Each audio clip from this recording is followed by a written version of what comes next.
नमस्कार दोस्तों, कैसे आप सब देख रहे हो बिहार भाई यूट्यूब चैनल को। हमारे चैनल में आप सभी का स्वागत है।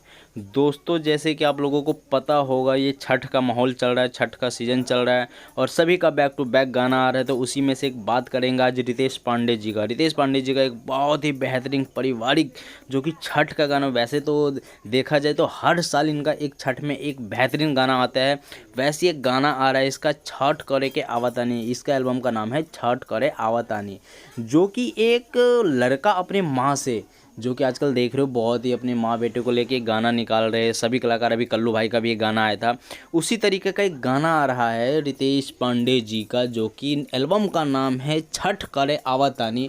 जो कि ये गाना मेरे हिसाब से, देखो अभी तो इसका कुछ आया नहीं है, लेकिन फिर भी मैं बता रहा हूँ आप लोगों को, और 100% यही होगा कि एक लड़का जो है बाहर में काफ़ी दिन से नौकरी करता है, नौकरी करने के बाद वो अपने माँ से बात करता है, और बात करने के साथ साथ फिर वो कहता है कि मैं छठ करने आ रहा हूँ। और आप लोगों को फ्यूचर में दिख रहा होगा कि अपने माँ से ये बातें कर रही है, माँ से बातें करते हुए ये बहुत ही बेहतरीन होगा। तो आप लोगों से ज़्यादा उम्मीद कुछ नहीं, बस यही कि इस गाने को, जैसे इनका सावन में इसे पीछे बैक टू बैक जो गाना हिट हुआ है, इसी तरीके का आप लोग को इस गाने को सपोर्ट दोगे, सपोर्ट करोगे, प्यारा आशीर्वाद दोगे, तो ये गाना 100% हिट होगा।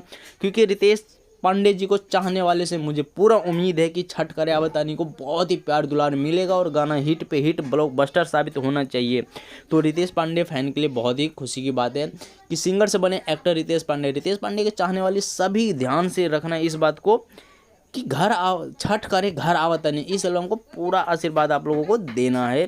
तो ज़्यादा मैं कुछ बोलूँगा नहीं इस एल्बम को लेके, बस यही कि इस गाने को आप लोग आशीर्वाद सपोर्ट करो, ज़्यादा से ज़्यादा शेयर करना, कमेंट करना। और हमारे इस वीडियो को आप लोगों को अच्छा लगा और ऐसी जानकारी आप लोगों को चाहिए तो जाते जाते कुछ नहीं, हमारे चैनल को सब्सक्राइब कर लेना, लाइक कमेंट करना, और जो भी इस वीडियो से आप लोगों को समझ में आया हो, अच्छा भला बुरा, वो कमेंट करके जाना। थैंक यू, धन्यवाद दोस्तों।